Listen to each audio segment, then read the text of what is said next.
Hey guys, this is Anthony Morganti from anthonymorganti.com. This is episode 16 of Learn Lightroom 6, also known as Lightroom CC. In this episode, we're going to process a couple images into black and white. Now, I did do this in a previous episode, but that episode was relatively basic. Today, I hope to show you some more advanced techniques on how to do this and give you a little more insight into my workflow and how I go about processing black and white images. We're going to do two different images. We're going to do this kind of typical mundane landscape, and then we're going to do this more lifestyle image of my son Joe.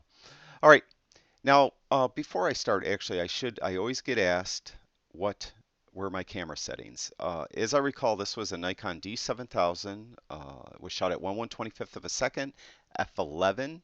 ISO 100. It was 18 millimeters. This is a crop sensor camera, so that's effectively 27 millimeters with the 1.5 times crop factor on this camera. And it was an 18 to 200 millimeter lens. Okay, I'm going to get rid of that. Now, the way I normally will go about this is I just start out with the basic panel, leaving it in color. So I start out in color and I will process the image as I normally would. Now I always like to bring out definition in the sky, and I'll bring down the highlights, and I kind of just move it around, and in this case it looks like it's fine bringing the highlights all the way down. Now I did not specifically expose for the highlights or expose for the sky. So my shadows are not like really dark. A lot of times I'll expose for the sky and my shadows will be very, very dark. And I'd really have to really open up the shadows. But today I don't think I'll have to, because on this image it's a little flatter, so we don't have to do that. Now I don't, as you probably know by now, I don't do the whites or blacks yet. I'll go down to clarity and I'll add some clarity. And again, mainly I'm adding the clarity. I'm looking at the sky. I really want to add something to the sky. Now I am going to be converting this to black and white, and vibrance and saturation don't matter too much. Um, but I am going to turn vibrance up just a little just to see what it looks like. Give me an idea.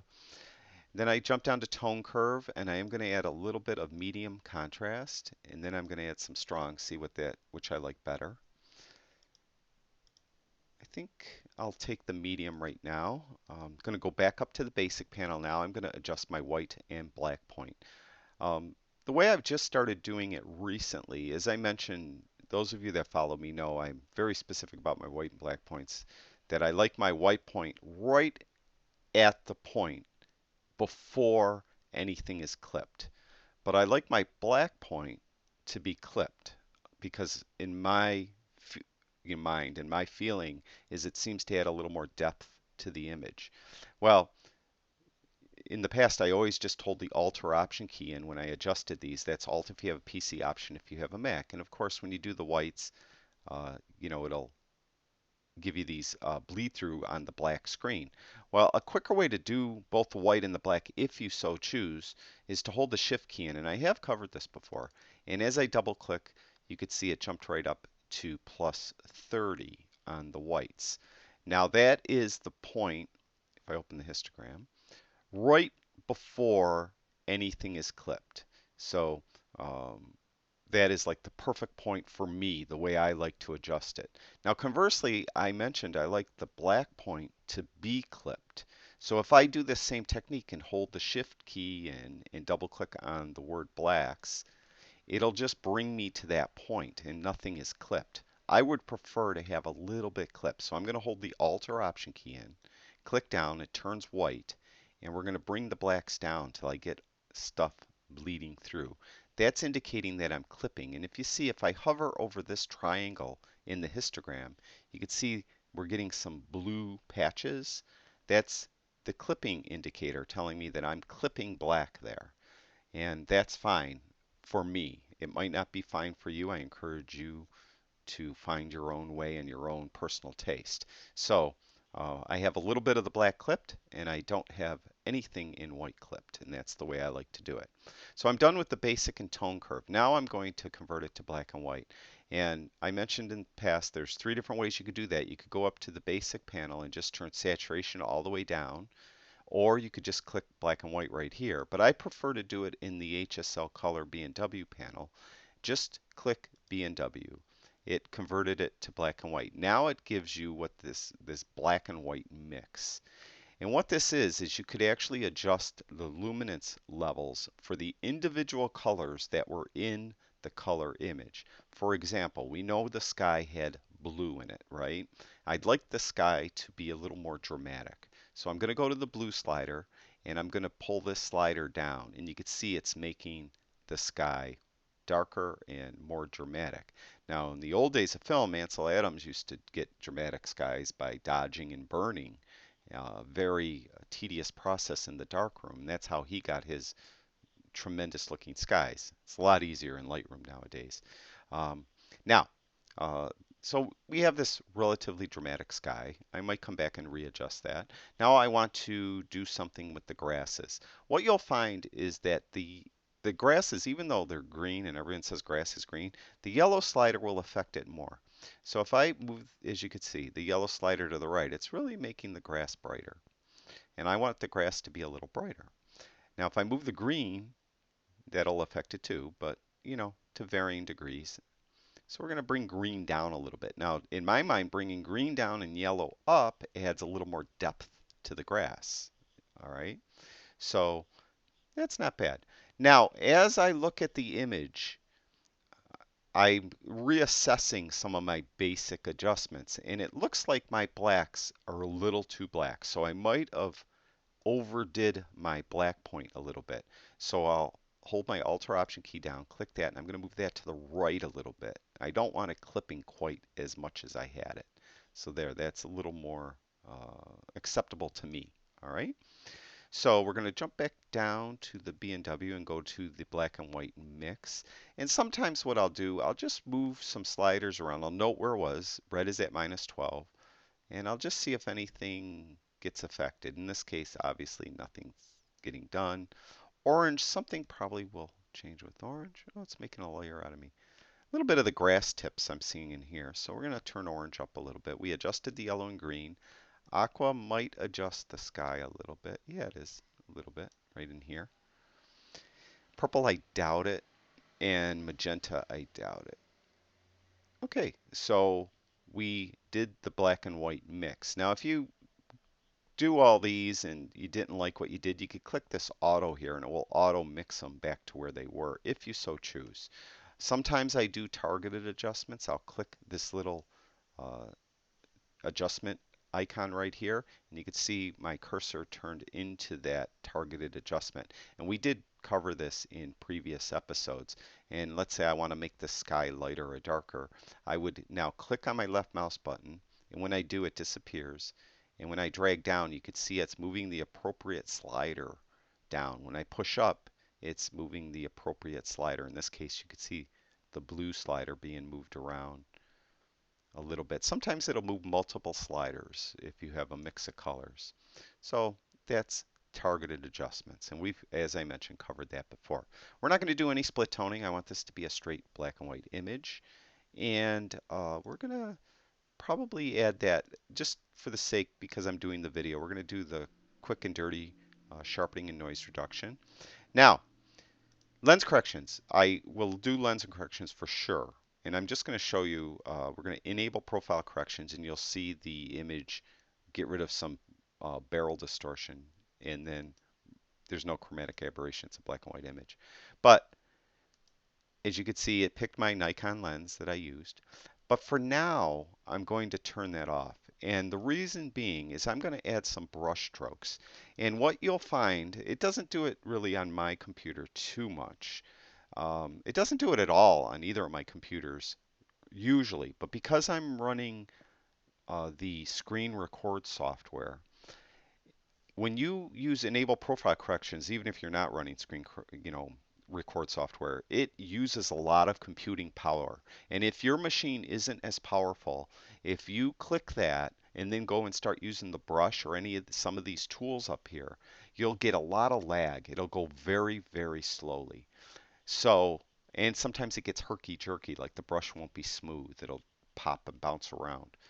If that's the case, disable this checkbox and then do your brush adjustment or your filter adjustments, whatever you're doing, and then later come back and re-enable profile corrections. That's just for the performance of your PC or your Mac if you're using a Mac. Now, in this case, as I mentioned, it usually doesn't affect either of my Macs. I have an iMac and this MacBook Pro, but because I'm running this software to record the screen, I just want to be safe, so I'm leaving that off for now. We're going to go to a brush. I want to add some brush strokes.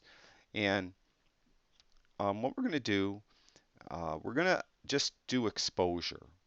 And what I want to do is I want to put a diagonal line basically and accentuate this kind of little gully right here, this little natural pathway to these two trees. And so it's a nice diagonal line, and I just want to exaggerate it slightly. So I'm going to have exposure up, and I'm going to have it up relatively high just so I could see what I'm doing, and then I'm going to readjust it to where I want it. I'm going to have the feathering up, towards the middle. I want flow and density all the way up. I'm going to have auto mask off, and I'm just going to do this. Okay. Now, that of course looks absolutely ridiculous, right? So we're going to take the exposure and we're just going to pull it down till it looks a little more natural, like that. Okay. Here's the before and after. Now I'm going to get another new brush, so we're going to double click on new, and this time I'm going to take exposure down. And I'm just going to go on either side of where I just painted, like this.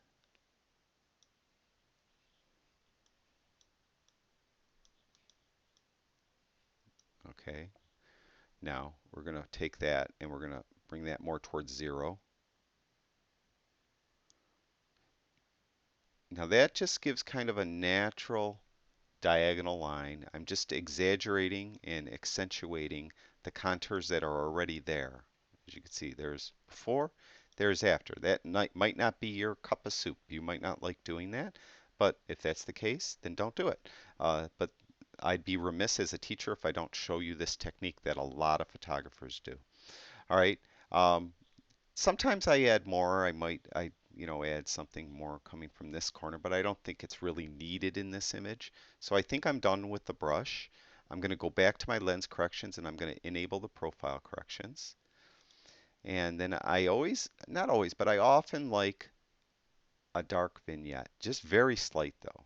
I really don't like heavy vignettes, like people do stuff like that. I really don't like it. It's just, again, personal subjective taste. So I'm going to put it around -14. And there's really not much here to do with camera calibration since we have a black and white image. You can play around with the sliders if you want and see what they do, but for the sake of time, there's really not much I want to do there. I'm pretty happy with the image.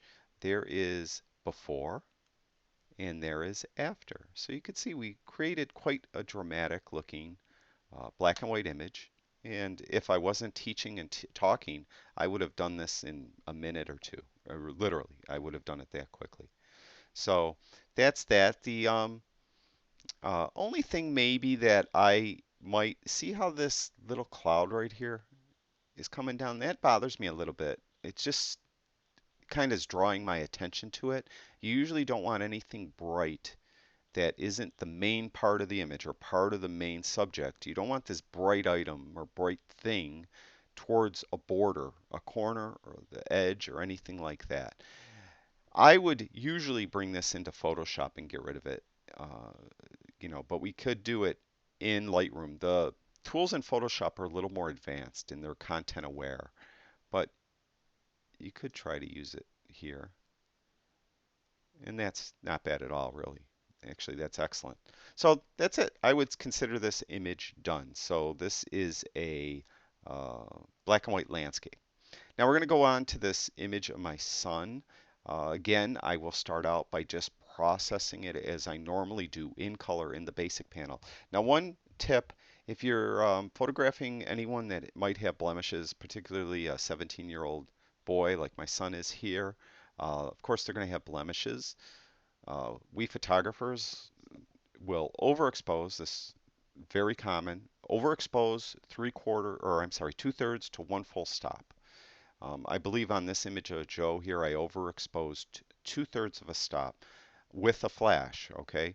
I should, because everyone asks. This was done with the Nikon D800E. It was 1/100th of a second at f8. I chose f8 because I didn't want to totally blur out the background, and I knew the flash would separate Joe from the background adequately. So I didn't really want the background blurred out. I wanted the city to be relatively in focus, and it's still blurry, but you get the idea. And the flash would make Joe pop off the page. So it was at ISO 100. It was my 24-70 Nikon lens shot at 70 millimeters on that. And I did use a Nikon flash SB, what is it called? SB 910 flash. And I don't remember the flash power to tell you the truth, but I know I adjusted the flash power to overexpose them about 2/3 of a stop. So that's why he's a little bright, but that really helps skin. So that's something that you should learn how to do if you don't already. So we're going to go right to the basic panel. We have a person in here. It's very tricky now to process the image because we don't want to just process for the landscape because you really make the person's skin look bad. So we have to kind of uh, look around. Like we see as I pull the highlights down, it start to show some blemishes a little bit. It's okay. We'll get rid of those. Um, bring shadows down a little bit also. So I'm looking at the whole image when I do this. I look at the background, then I come back to Joe and I see if did it really make him look, not, healthy or not right. His skin didn't look right. Then I'll readjust that slider. Don't do the adjustments, then look and then try to fix it to make the person look good. Do it slider by slider. Adjust the highlights. Look at the skin tone. Adjust the shadows. Look the skin tone. Make sure it's okay. So do it slider by slider. The ones you usually get in trouble with are contrast and clarity. That'll really make the skin tones look bad if you go too crazy with those. So you you really have to go, adjust those very slightly, if at all. Turn vibrance up just a little bit. And vibrance too, you could get some, the skin tone itself could um, really look unnatural if you turn vibrance or saturation up too high. Okay, we have, that's not too bad. Now I'm going to hold the shift key and double click on the word whites to adjust the white point. And I'm going to hold the alt or option key in. It's an option on my Mac, alt on your PC, and adjust blacks down to give a little more depth to the image. I think I'm done with the basic panel. Tone curve, while I was talking, I put that on medium contrast. I didn't mention. Now we're going to convert this to black and white. So we just click on the B&W tab here, and now we're in black and white image. You'll find like the red, orange, yellow will really adjust the skin tone. So as you move, you can see, wow, it looks like somebody beat them up when I adjust the red. So we really don't want to go too crazy with that. This will help too, to help hide some blemishes when you adjust these. And the red, orange, and yellow, there's nothing predominantly in the background that's red, orange, and yellow. If there was an American flag back here and we know it has red stripes, I would take that into an account when I'm adjusting these sliders. But since there's nothing back here that really is known as a specific color to a person viewing this image, I'm just adjusting those looking at his skin. That's it. Again, if there was something that we knew was red back here, like a fire truck behind him, then you got to be careful when you're adjusting these.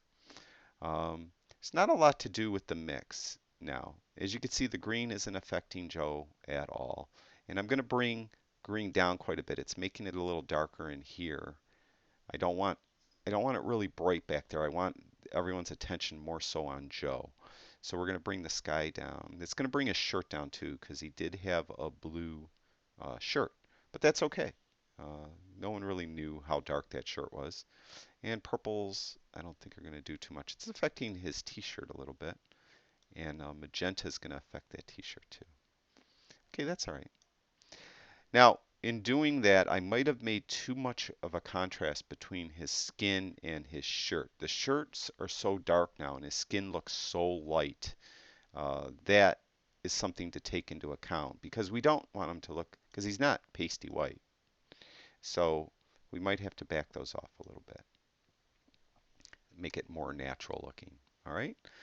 So that's the B&W. I might come back and readjust that. Let's do the quick and dirty sharpening and noise reduction. That's getting the sharpening somewhere in the 70s and noise reduction somewhere in the 40s. Not going to do lens corrections yet because I want to do some spot removal of his blemishes. Now I'm in heal mode and I'm fairly heavily feathered, and I have opacity all the way up. And I'm adjusting the brush with my magic mouse. I'm just dragging my finger on it to do the adjustment. Now it is actually going kind of slow.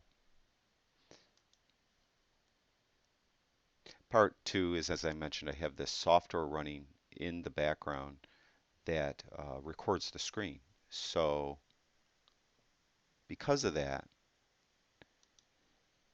it slows things down a little bit. So I'm not going to do uh, a